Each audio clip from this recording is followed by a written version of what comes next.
We made it to episode 2, though I don't know how much longer I can hold him off at the door. I can hear someone frantically smashing the letter E at the handle, and some guys managed to clip through the ceiling, which is both commendable and horrifying. At least the torso is technically screaming upstairs. Yes, spooky season's in full swing, so supernaturally coming up on today's episode, Michael Myers is back in the shape. Shagadelic baby. Halloween ends. Other releases really ramping the terror. We'll chat about Lyle Crocodile. Just look at him go. It's like the Pope himself poured holy water in a designer bag. Grotesque. There are also a ton of new trailers tickling my interest. Or there aren't. At the time of recording this, that future was uncertain. I couldn't have known, for instance, that I'm presently aggressively farty and bloated. Or I could have just stopped drinking 7 foamy lattes at the time of writing this. God damn it, Todd! Zoolander, Jacobin Mugatu. Well, chef's kiss. But yes, there will be trailers. No, not for an expansion to the Plainview universe. There will be trailers, there will be blood. I'll stop it, I'm sorry, terrible.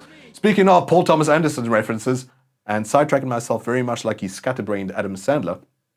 Yes, this week marks 20 years since the release of Punch Drunk Love, which is wonderful, and which I'll talk about. And what kind of critic would I be if I didn't criticize into celluloid molecular particulate? Further screwing us all on the microplastics front, some poor new movie living, breathing human beings poured tears and years into. The Woman King, I'll be chatting about it a bit later, playing catch-up since it's still circulating, and earlier's hyperbole aside about tearing movies to shreds and all that, I quite liked it.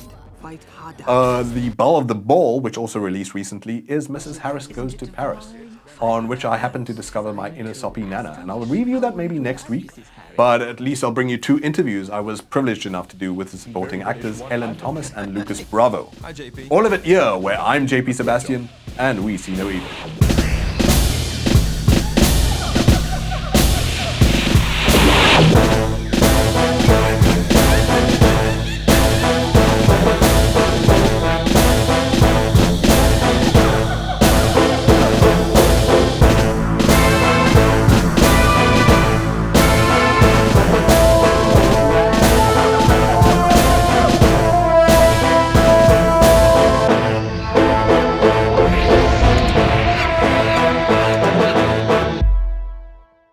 Good evening. Again. It's the top of the hour, top of the week. Everyone settle down. Serious business. It's time for The Baboons, which is easily the worst pun the show will ever see.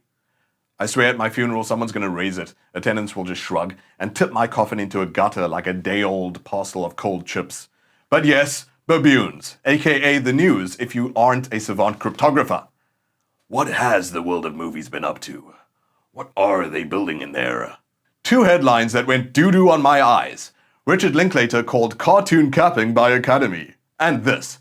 A recent anti-Scorsese hit piece has kicked itself in the scallions, leaving Guillermo del Toro seeing red. A large, lovely sweet pea of a man. I read it, I didn't want to be bitchy, but my god. Minaj ain't sh**. Regretfully, emphatically, bitch phases set to slay. Something I regularly say, I promise you. I spit take so many times reading the thing, I dehydrated and am delivering this near death from a hospital with my lower half on a drip and dialysis. To quote the thing, Scorsese doesn't really believe in cinema, says article, and consistently refused to work within the art form's natural parameters. The art form's natural parameters. Natural parameters. The fuck? Del Toro was more eloquent, saying in a tweet, a series of which you should read, I very, very seldom post anything contradictory here, but the amount of misconceptions, sloppy inaccuracies, and hostile adjectives not backed by an actual rationale is offensive, cruel, and ill-intentioned. This article baited them traffic, but at what cost? In summary, a ratio more terrifying than anything Del Toro might nightmare. This piece, guys. Fuck. Nurse, you do some sort of like reverse literacy procedure around here. Because I'd rather be. For Lacuna Incorporated, if only. Eternal sunshine.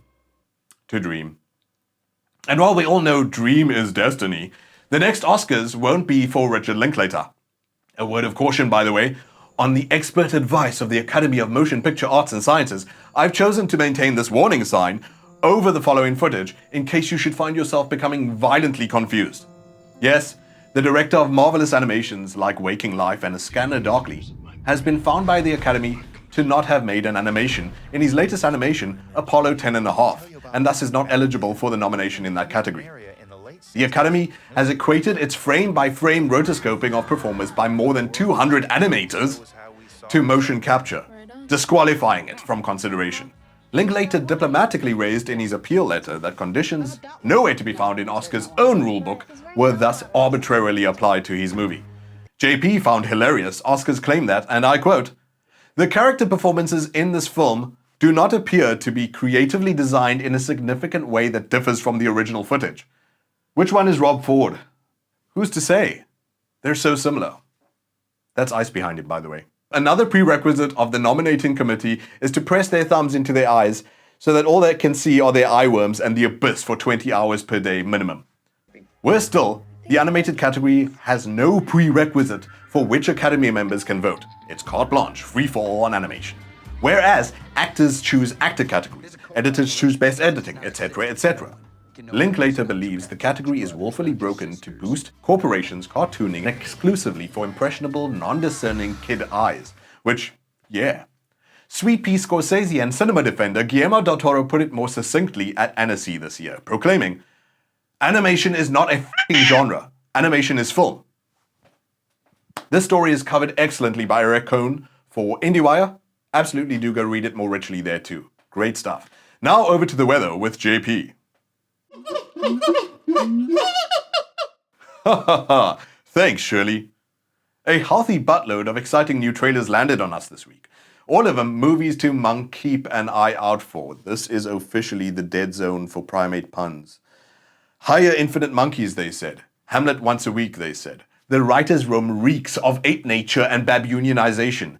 You used that pun already, guys. Move along. The second Banshees of Inisherin trailer seems to think it needs to put on a tough guy act compared to the first. I mean, check out the typefaces. Believe in yourself, little guy. I like you. I'm not even wild about the director of In Bruges or Three Billboards, but was tickled and giggling in the first trailer. And here, instantly laughed my ass off at Gleason's delivery of, "I just don't like you no more." I love the size of the mystery to their friendship meltdown in a one-donkey town. Like, just around the corner, there's an apocalyptic no-weapon showdown waiting to happen. I might just break it off with my own bestie after seeing this for the comical cosmic nothing of it all. Sorry, Ryland. But until then, I'll keep sending him expletive-laden texts about new trailers. I'm gonna walk away from the screen while you guys drink in Bardo, because I honestly feel like I could get the swearing bleep sound itself banned from television. I swore a lot watching this trailer. The master behind The Revenant, the intensely depressing Beautiful, and of course Birdman, Alejandro Iñárritu. It only seems right that after his comrade and fellow master Cuarón did Roma as his recent Mexico story, that we get whatever Bardo is richly promising to be. Where's the Mexico movie, Master Del Toro? Come on! The worlds above, between, below. How the hell did a single non-manipulative shot give me goosebumps? Let's play a game. Which single frame in Iñárritu's Bardo trailer made you lightspeed reflect on the fragility and impermanence of life and needless unfairness to the oppressed? I need to swear, but from now on I'm just shouting the word Bardo! This, by the way, is a screenshot from my notes I gave myself, with nothing to work with, nothing to go on, completely gobsmacked. And if it weren't for Super Mario, cinema wouldn't be going down the tubes, man. No, I'm being literal, of course. This actually looks kinda cute. I can't believe I'm saying I'd be happy if the Minions studio maxed out on their strength for physical storytelling. I snickered at the adorable penguin bracing a foot to fight.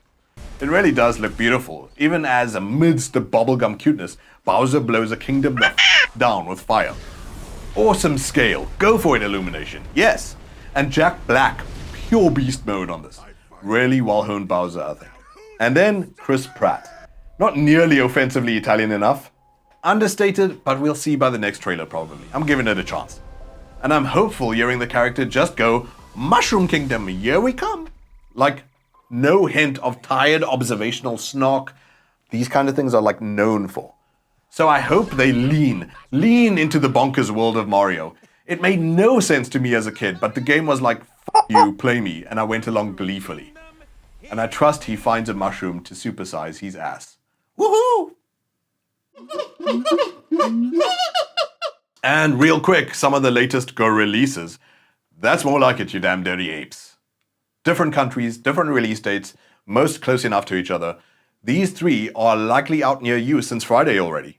Lyle Crocodile courageously goes with some mix of mostly photorealism and a touch cutesy so soon after we were strained by the felines of the Lion King and traumatized by whatever the f those were in Cats. It's so weird to me to make this thing look like a textbook illustration of a leather murder machine in a kid's movie. I'm sure they'll love it. I already love Supreme Being Cate Blanchett in Tar and anything. Holy bardo, this looks entrancing. Imagine that. A trailer that tells you nothing these days, and yet books you. So go throw your money at the big ones, sure, but don't let this opportunity pass us up. Tar. And finally, Halloween Ends landed on every country this weekend.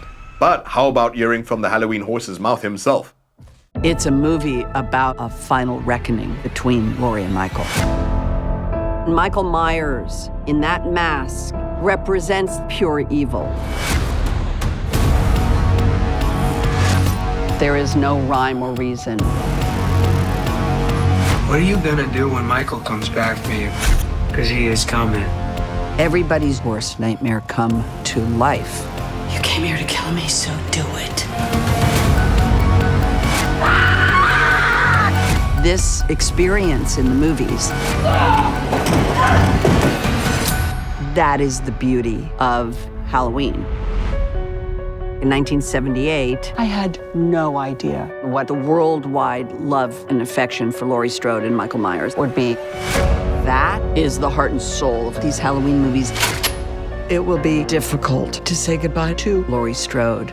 It's her legacy and it's now part of ours. 40 years with this character. Jamie Lee Curtis of Halloween. It feels very special to me.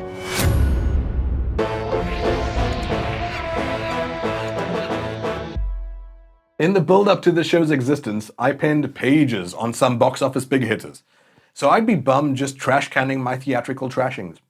Fortunately, a lot of them are still on circuit, so maybe I can help the cinema uncertain among us make up their minds. I bet you're all wondering, hey, what does this guy I know for cumulatively approximately 40 minutes think about, say, Tad the Lost Explorer and The Curse of the Mummy, a movie? Well, it wouldn't be the film criticism-ian part of the show if I told ya, because I've not seen Tad the Lost Explorer and The Curse of the Mummy. Instead, we're about to dig into The Woman King. I will, however, say this about Tad the Lost Explorer and The Curse of the Mummy. Your movie is for children, you fucking psychos. Why the hell is your title a novella? You realize kids are just gonna hiss through a sugar high, I want to see Tad, Dad.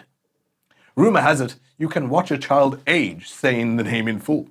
Silliness aside, I'll say for a small animation studio, it looks half decent for your halflings.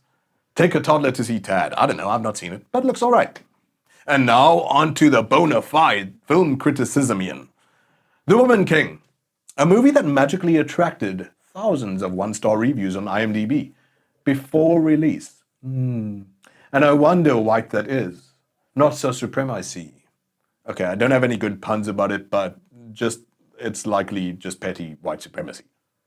A virtually all-black cast in a story that center stages African power dynamics in the overarching context of the European transatlantic slave trade. Yup, that'd do it in this dirt stupid world. But, of course, we're not triggered enough to knee-jerk swing the other way just because. On this 10-point scale, I'm not just gonna give it a 10 because... So, I have a single bone to pick with The King today, but it's like a whole-ass femur. There were very real early concerns about the possible glamorization of a real-life state, the Dahomey, with a more complicated history than just, yes, queen! And that complication is pretty tightly summarized in maybe one line of the blurb before the show gets on the road. Only sorta alluding to this vicious circle between tribes in a race to the bottom, officiated by a delusional master race holding the starter gun. And literally holding all the guns. Going between the likes of Dahomey and neighbors/adversaries the Oyo, offering firearms in exchange for enslaved people. Or, take the other deal. Face colonizer-enabled gunpoint enslavement by your neighbor who didn't politely decline their trade. That quick and early allusion to this master eats dog dynamic, bit of a pyramid scheme.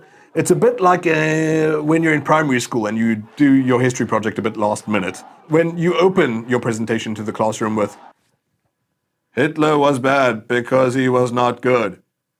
And then, now you're 20 pictures of cool panzer tanks set to the Tony Hawk soundtrack. Don't these completely rip ass? I mean, of course, no one expects a movie to perfectly condense its historical context into 2 hours. But The Woman King takes a bit of a stab and a miss at this important undertold story. Opting more for flash, which sure is a part of watching movies, than frustrating preconceived narratives. Pressured more toward a diluted marketable African pride, taking the tack of "we used to be kings," without the T's and C's about monarchies manufacturing their own people for their purse at the service of colonialist meddling and treachery. A semi-superficial sister power payoff, nervously shoving its fingers in its ears going la la la la la, I can't hear you, to the overall framework of Western imperialist mechanics, which is harder to write about, but way overdue. And all that deepening could have been especially interesting as present-day powers that be tried to fire up the Cold War all over again. And let me tell you what, that shit was not in fact cold in Africa. Look, to be clear, these watered-down, warm and fuzzy aspects, generally they're harmless and probably welcome. I mean, who doesn't like seeing historically under and or misrepresented people begin to exist after a century of cinema? Okay, maybe not the D.W. Griffith fandom, aka the KKK pop stands, but The Woman King's the first Hollywood movie about pre-colonial Africa. You have to do the homework. It rightly took a heap of dead serious Holocaust movies trying to do justice to a great injustice, telling that story, portraying it correctly, before we got to speculative romps like Inglourious Basterds, which still manages to take brave positions. And here we are in the afterglow of Black Panther doing this. People go politically deep on damn elves and orcs. You can do this. Every week we tango with complexity, necessity, pragmatism, and grey areas in Dragon's Show. Believe in your audience, writers. Wait, those are the writers of The Woman King. God damn. Aside from stuff like The Rings of Power and House of the Dragon, I fell in love with this rich story of tough decisions for better or worse, made by people who are neither purely morally black or purely morally white in Black Sails. Go give that show some love. It was really good and maybe flew too much under the radar. Another good example, because I rewatched it recently, twice last week, is Sicario. Individuals of all stripes trapped in a system that's warping them, only to perpetuate its exploitative brutality. I would have loved this for you, Woman King, to be a movie like, right, let's air these sheets. It might not seem like it, but for all that, I actually did enjoy it. All of these points are really mostly how it could be improved, and not how it's a complete train wreck. Viola Davis needs no leg up from little old me. She is spectacular. Most of the kick in King's most kick-ass scenes, aside from the acting chops, give her her own show, where she plays a pirate, an elf, a drug lord, and a dragon all at once. John Boyega knocks it out the damn park. Dude is a natural. Hopefully ends up being one of our greats. And through it all, comparatively little known Thuso Mbedu holds her own among giants. But I think the jewel in the crown is Lashana Lynch, who exquisitely pitched, hurt but humorous, and she steals the show. Rest assured, The Woman King's worth your royal tribute and a semi-historic 7 out of 10. Now let's dial back the cortisol and chat up the delightful Mrs. Harris Goes to Paris with supporting actors Lucas Bravo, Emily in Paris, Parisian, and Ellen Thomas, an EastEnder from EastEnders. For See No Evil, my name is JP Lucas Bravo. Thanks for joining me today. Hi, JP. Ellen Thomas, it's really a pleasure to be speaking with you today. Thank you, JP. How would you describe Violet's character in Mrs. Harris Goes to Paris? Yeah, Vi's no nonsense. Tell it like it is. But also fun. Also fun. Life is for living, says Vi. Lucas, can you describe how you build that character and just who he is, André Faure? I found it interesting because in the script he was very shy, so I created a backup story for him that implied that he was an introvert, but he was still an artist at heart, and so I gave him a bit of my childhood traumas, like a bit of my teenage shyness, and it's the best way to make a part feel organic, you know. Thank you so much. Thank you, JP. Have a nice day. Thank you for your time. Have a lovely Delightful day. movie. Thank you, guys.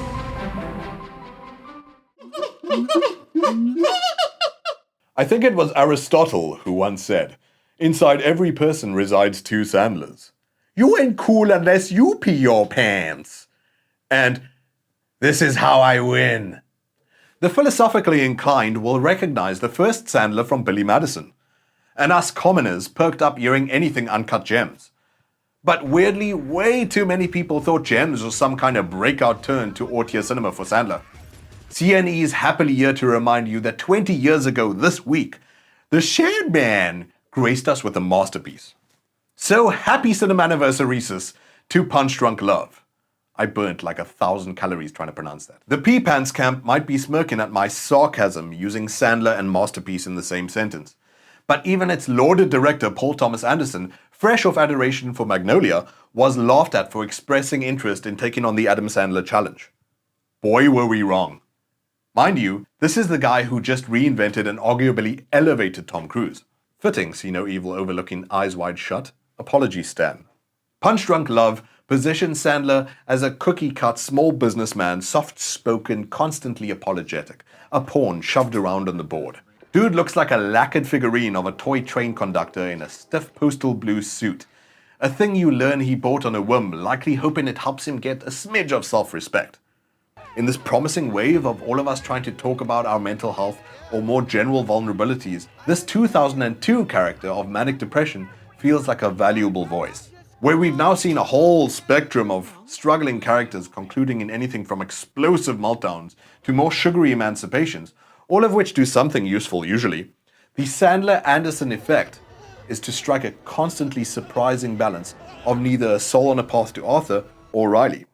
A gold standard to silver linings even. Here, the average person gets to say, "Yep, I feel that. I've been in that weird and frightening space." Rather than just spectating a guy screaming on the street between your drawn curtains, everything about its supporting elements also walks this frenetic line. His siblings are plainly horrible to him, but at times he weirdly could stand to take advice from one who doesn't quite know how to care sensitively. Like the leap of faith in love, he might do well to risk with excellent co-star Emily Watson, despite everything in his ears telling him, "He just takes up space, you just take up space, you just take up space." And these shades of stagnation or salvation play out in Robert Elswit's incredible cinematography too. Oscar winner for There Will Be Blood, by the way. There are wonderful shots of a dreamlike sheen on Drudge Americana, a promise or threat that magic is in the air. And this particular shot happens at the moment a weird omen or talisman lands in Barry Egan's lap. A wayward harmonium fits perfectly with the composer John Bryan's other brushes with magic realism. See Eternal Sunshine and I Heart Huckabees. And instrumental happy accidents peppered Punch Drunk production too. PTA apparently adopted several shooting errors as actual stylistic choices eventually, and for the rest of his incredible career. I'm desperate to go on, but all that needs to be said is happy Cinem-Anniversary to this masterpieces. Punch Drunk Love. I've got a punch out for the night, so King Conclusion one and all. On Punch Drunk, drop in at our CNE socials and recommend me movies that made you go, "Yep, depression will do that to you." Mental health-centered movies that resonated deep and maybe even healed a bit. From my weird brain to yours, it's JP Sebastian signing off for See No Evil till same time next week.